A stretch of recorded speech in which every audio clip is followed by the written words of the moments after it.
That is one of the problems we have in the industry in and of itself, is that we have more people leaving than we have coming in.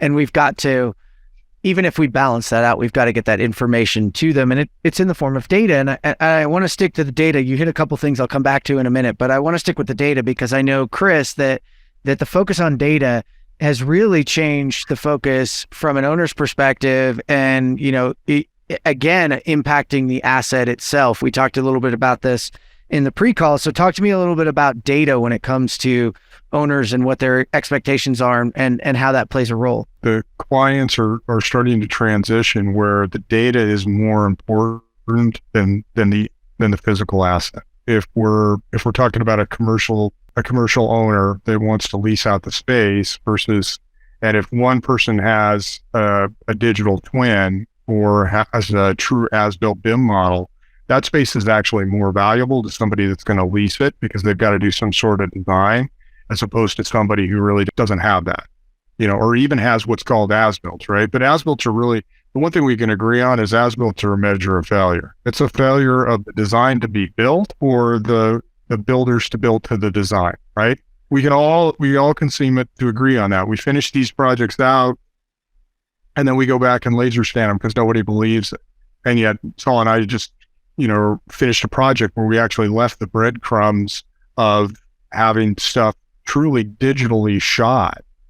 That digital truth and photogrammetry and stuff is really starting to change that. And then the other part that we're seeing, whether that's even JP Morgan Chase we're in a meeting a couple months ago where clients are starting to realize for serial builders, the information, the knowledge is going away when people retire or they pass away. And that they're spending billions of dollars and losing time trying to get this stuff restarted. That's a critical one. The other thing that we're starting to see is this: these structures that are being built, they're computers. We're actually all in the computer industry. This is fly by wire is really what's going on here. And you can't, to an old builder, you might be able to get, 30 years ago, get on the HVAC, turn on the HVAC system or an AHU on the roof by hand. You cannot do that now with, say, a modern air handling unit or even a chiller or a boiler. You need all this electronics. So the part of finishing this out, turning this over 60 days after we give C of O and we turn the building over to you, the data and the digital information really needs to come at training. It'd be the same thing as you were driving an F-150 pickup truck and we gave you an F1 race car. And that's what's really happening when we're turning this stuff over. Crashing it coming out of the gates. I really like your analogies, Chris. This is like, I have a feeling you've had to sit in a lot of rooms and make these analogies so they really do hit home. And when you said that about as-builts, I could just think about all the people driving their cars that might be in trouble right now for like yelling, "Yes, you get it. Somebody gets us," and maybe others yelling at us. I don't know, but I think that's interesting because it hits on another piece here. And Sala, you hit on this. It's like we have the ability with, and you call it a digital twin, and everybody on the show knows I argue it's a data twin, but that's okay. We can call it a digital twin because I convinced myself in the last show that honestly, there's a use case for the digital twin too, because you talked about prototyping, right? And basically every building we build is just a prototype, right? We don't have the ability to prototype like we do in other manufacturing spaces until now. Right now, we can time travel through this digital twin, this virtualization. We can drive all the way forward into how the building is going to be operated, utilized, and experienced, and find the problems that we've created, and then time travel back to today and use the tools to fix them.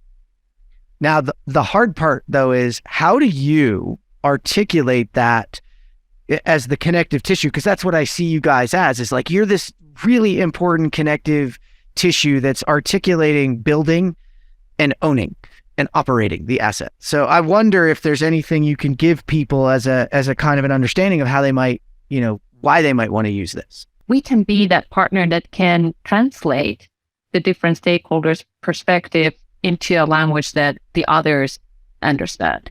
architects speak very differently about the construction project than the construction manager or the real estate owner that is a finance organization. And that's why it's so important we start to adopt to these digital platforms that showcase what the digital replica or digital representation about the physical asset actually means.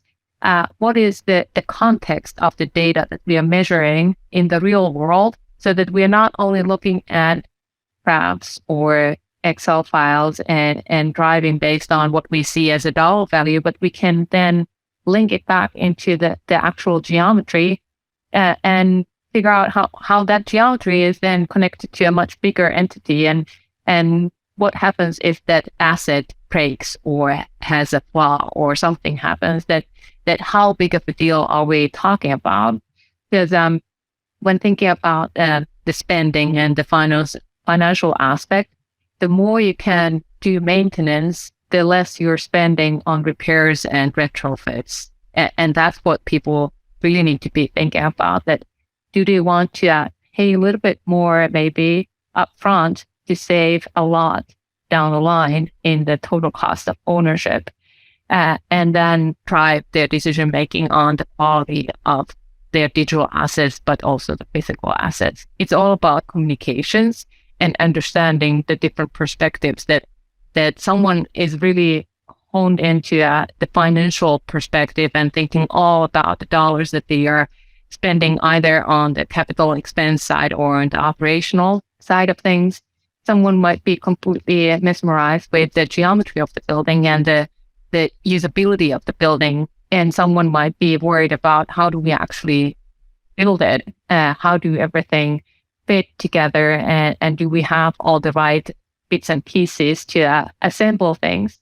So they have very different perspectives into the same problem, that what kind of built environment are we developing, and how do we keep up with the changing end user needs? Every time that we create something, the use case or the need for it has already changed. And that's why these digital platforms, they are a very important key for us to understand what the future might look like and what's the cost of the future. The labor cost and the materials cost continue to increase, and we've all seen what happened in the past 3 years for various reasons. Those are factors that we don't have the crystal ball for, but we do have the data, and we can create the projections and then have the open discussions that what does it actually mean for the different stakeholders, and how might they navigate the problem that we are trying to resolve.